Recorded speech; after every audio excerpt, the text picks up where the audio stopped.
کراچی کی وہ تنگ اور تاریک گلیاں جہاں پر کبھی تو فٹ بال کے میچ ہوا کرتے تھے، اچانک گولیوں کی سنسناہٹ تھر تھراہٹ سے اپنے اندر ایک کوہرام بپا کرنے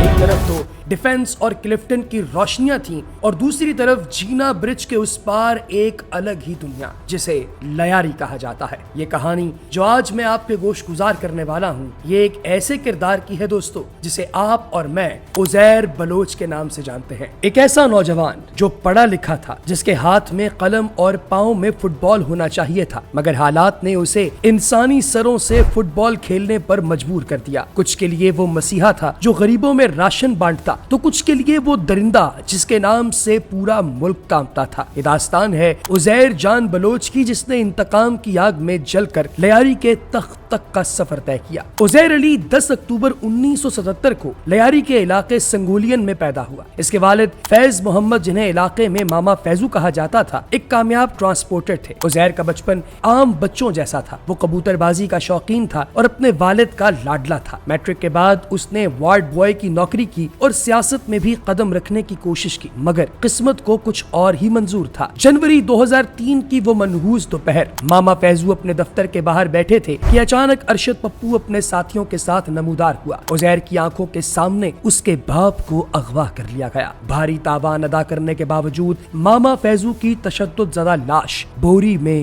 بند ملی۔ عزیر کی ماں رضیہ بیوی نے اپنے بیٹے کو باپ کے خون کا واسطہ دیا اور یہیں سے عزیر علی عزیر جان بلوچ بن گیا۔ جس بیٹے کو باپ نے جرائم سے دور رکھا تھا، اب وہی بیٹا اپنے باپ کے قاتلوں کا شکار کرنے نکل پڑا۔ ارشد پپو سے بدلہ لینے کے لیے عزیر نے اپنے کزن اور لیاری کے اس وقت کے سب سے بڑے گینگسٹر عبد الرحمان بلوچ عرف رحمان ڈکیت سے ہاتھ ملا لیا۔ 2009 میں جب رحمان ڈکیت ایک مبینہ پولیس مقابلے میں مارا گیا تو سوال اٹھا کہ اب لیاری کا سردار کون ہوگا۔ عزیر بلوچ جو رحمان کا رشتہ دار بھی تھا اور پڑھا لکھا بھی، اسے لیاری کا نیا سردار منتخب کیا گیا۔ اس نے بابا لاڈلا، استاد تاجو اور فیصل پٹھان جیسے جنگجوؤں کو اپنے ساتھ ملایا اور دیکھتے ہی دیکھتے پورے لیاری پر اپنا تسلط قائم کر لیا۔ عزیر بلوچ نے جلد سمجھ لیا تھا کہ صرف بندوق سے راج نہیں کیا جا سکتا۔ اس نے پیپلز پارٹی کی سرپرستی میں پیپلز امن کمیٹی بنائی۔ اب عزیر صرف ایک گینگسٹر نہیں بلکہ ایک سیاسی قوت بن چکا تھا۔ لیاری میں تھانے دار سے لے کر ایس پی تک کی تعیناتی عزیر کی مرضی سے ہوتی تھی۔ کہا جاتا ہے کہ کراچی کے 20 سے زائد امیدوار اس کی مرضی سے نامزد ہوتے تھے۔ ذوالفقار مرزا جیسے قداور سیاستدان اسے اپنا بھائی کہنے لگے۔ لیاری میں ایک متوازی حکومت چل رہی تھی۔ غریب لوگ انصاف کے لیے عدالتوں کے بجائے عزیر کے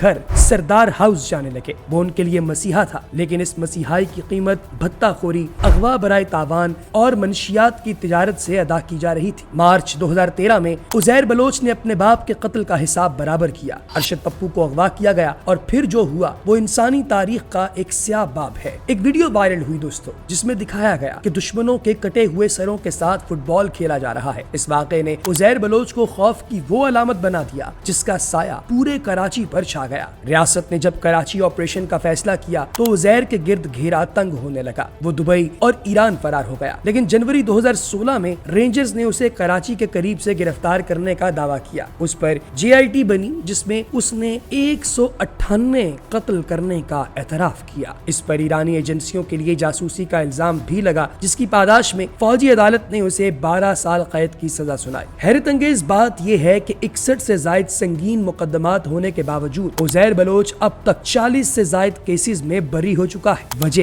گواہوں کا خوف سے مکر جانا یا ٹھوس شواہد کی کمی۔ پاکستان کا عدالتی نظام ایک بار پھر اس وقت کٹہرے میں کھڑا نظر آتا ہے جب ایک نامی گرامی گینگسٹر کے خلاف ثبوت نہیں مل پاتے۔ عزیر بلوچ کی کہانی صرف ایک گینگسٹر کی کہانی نہیں ہے، بلکہ یہ ہمارے معاشرے کے گلے سڑے نظام کی عکاس ہے، جہاں غربت، ناانصافی اور سیاسی سرپرستی مل کر ایک عام نوجوان کو درندہ بنا دیتی ہے۔ لیاری کی ان گلیوں میں آج بھی خاموشی ہے، مگر یہ خاموشی سوال کرتی ہے، کیا عزیر بلوچ دوبارہ واپس آئے گا؟ اور کیا لیاری کبھی گولیوں کی آواز سے پاک صاف ہو پائے گا؟ یہ سوال ہے دوستو، آپ کے لیے، میرے لیے اور ریاست کے لیے۔